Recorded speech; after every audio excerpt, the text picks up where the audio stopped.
Good morning mga kamami kung mababait dyan. For today's video nga po, naglalakad po ako papuntang kubo namin para magpastol ng mga kambing. At ayan, sisilipin natin at ipapadol ang aming mga kambing dahil tanghali na nga mga kamami. At ayan, hinahanap ko po ang ibang mga tali at pagkatapos naman ay magdidilig ako ng aming mga halaman dahil sa sobrang init, ang bilis nilang malanta mga kamami.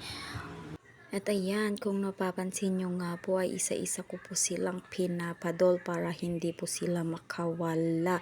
Dahil pag nakawala po yan ay mangangain po yan ng tanim ng kapitbahay. Nako, baka mapabarangay po ako niyan. My God, mga kamami.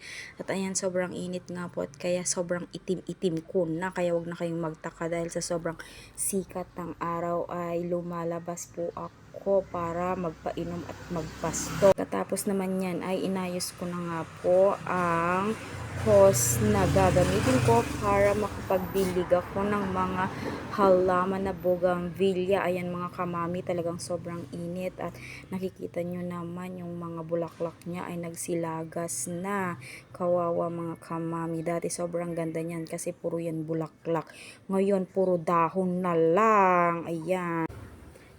At isa-isa ko na nga po silang didiligan. Mga kamami, marami po yan. Dun sa may bandang gilid, meron pa po. Kaya lahat yan sila didiligan ko para hindi po sila malanta. Dahil ngayon ay talagang iba ang init mga kamami. At ayan, inaayos ko nga po. Yung iba ay medyo talagang kailangan ng diligan dahil dry na po siya. Yung iba wala ng mga dahon mga kamami. At sa sobrang init mga kamami, nakakapaso sa balat ang init niya. Talagang iba ang panahon talaga natin ngayon.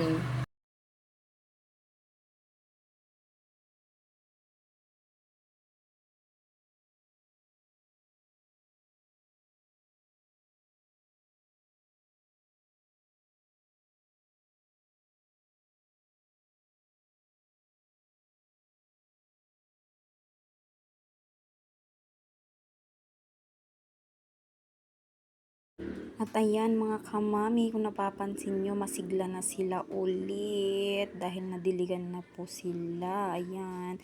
At sana'y dumami na po ang kanilang bulaklak. At pagkatapos naman yan mga mami, sinilip ko naman po ang aking mga tinanim. At ayan, may 5 pong nabuhay. Yan, mag-video nga po pala ako mami paano magtanim ng bougainvillea. Kaya abang-abang na po kayo sa mga gustong matuto kung paano magtanim ng bougainvillea. Dahil pag binenta nyo po yan ay medyo mahal din po mga kamami. Ayan nga po, nakikita nyo naman meron ng maliit na dahon.